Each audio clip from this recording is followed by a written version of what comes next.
Hello అండి. ఈరోజు నేను సింపుల్గా త్వరగా అయిపోయే ఒక రెసిపీ చూపిస్తాను.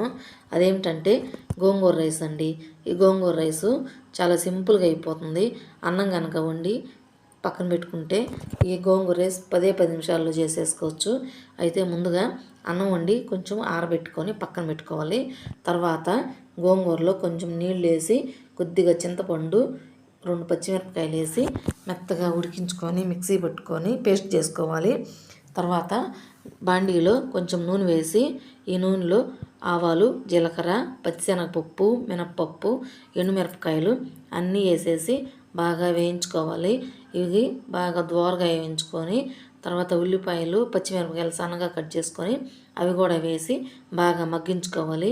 ఉల్లిపాయలు, పచ్చిమిరపకాయలు మగ్గిన తర్వాత ముందుగా మనం పేస్ట్ చేసి పెట్టుకున్నాం కదా, అది కూడా వేసి బాగా మగ్గించుకోవాలి.